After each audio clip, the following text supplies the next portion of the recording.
miles per hour. What does it do to you? It bothers me more on a superspeedway, other racetracks, although I found that this year and last year in particular, maybe it's because he has been more competitive. I don't know, I just have a certain amount of calmness that I didn't have when he first started out.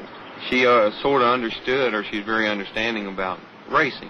She knows it's all I know, it's what I want to do, it's what I do best, and therefore, if we're going to eat regularly, well, she has to sort of support me.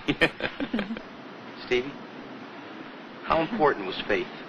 Well, I think faith played a big part, you know, not only in faith in yourself, faith in myself, faith in Daryl, but faith in God, that whatever happened was meant to happen. So far, things that have happened have basically been real good. Faith for you? Well, I think it, from the day I was 6 years old, when I was 6 years old and I said, I want to be a race car driver, I dreamed about it, and I felt like that even in the worst times, and there were times in late model sportsman and times throughout my career that I thought, well, I'm going to have to give this up and learn how to do something else. But again, faith in myself, confidence in myself, and a trust in the good Lord, I guess, as much as anything. He sort of put me in this business. I'm sure he gave me the talent to do what I'm doing, and I think it was that faith that made me continue on, because I knew I was doing the right thing. It strikes me that for the both of you, it's a team effort, that you both work awfully hard to involve each other in your particular career, Daryl. Well, first of all, this can be a very traumatic, I guess is the word, occupation. You have the thrill of winning, and of course all the grief of losing. And a lot of times, whether you win or lose has a lot to do with how me as a driver and as a leader of my team. It has a lot to do with how I get how well I am prepared, whether it be physically, mentally, or as far as the race car is concerned. So if I go home after a race and I didn't win, or we had a really bad day, I guess I feel like I got the weight of the world on my shoulders. Boy, I really blew it today, And it's lonesome. It's a real lonely feeling. And to have this redhead to pat me on the back and tell me that, there'll be another day. You'll make it up next week. And that is comforting, to know that when we get in the car and we start out on the racetrack, that everybody else may be mad at me, but she isn't anyway.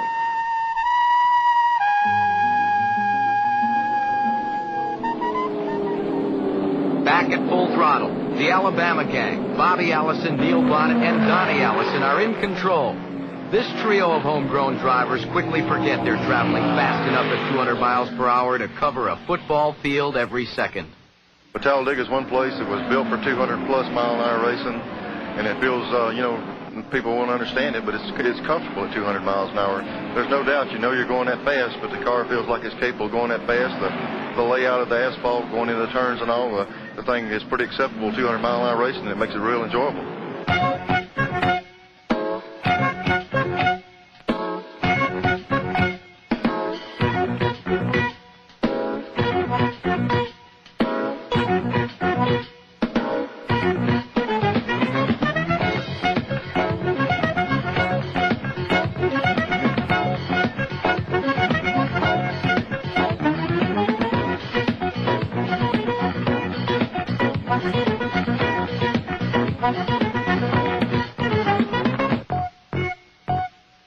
First, Donnie Allison retires. Now, Neil Bonnet, leaving Bobby Allison in command.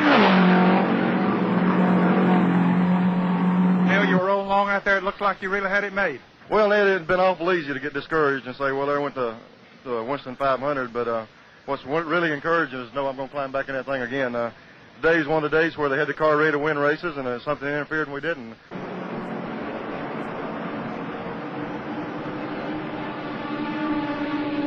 Bobby Allison is on the point, but it comes as no great surprise. He's considered a pioneer when it comes to running up front, And when the fans start picking their favorites, Bobby's at the top of every list because he's been showing his bumper to other drivers for nearly 20 years.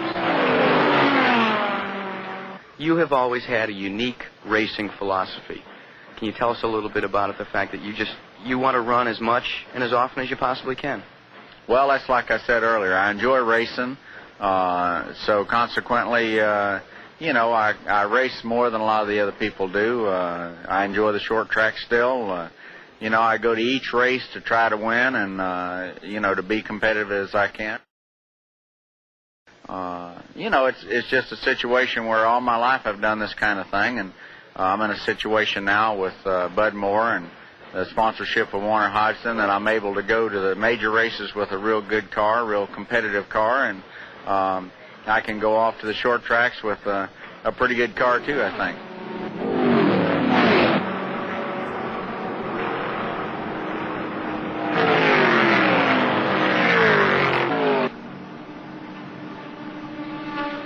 Frontrunner Allison has picked up a hitchhiker. Darrell Waltrip, slowed by the damages from the early race accident, refuses to give up.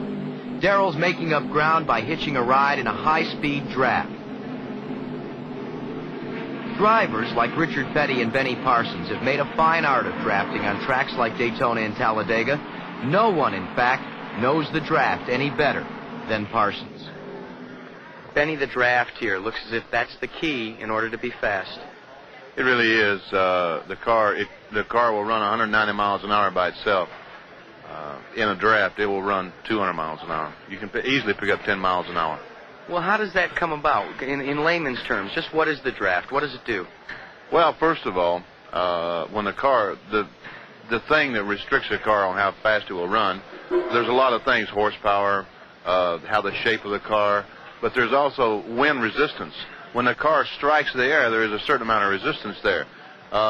And when the front car strikes the air, it kind of splits it.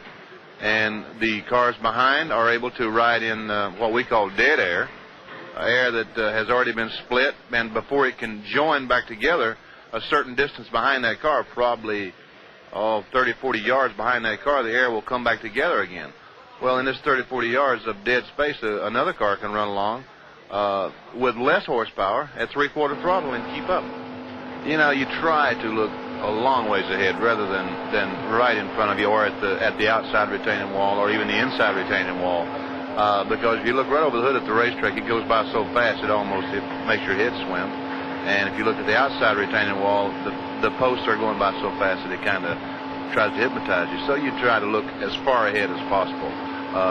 Unfortunately, in the draft that you normally have to do, as close as you run with the cars here, normally all you ever see is the trunk lid of another car.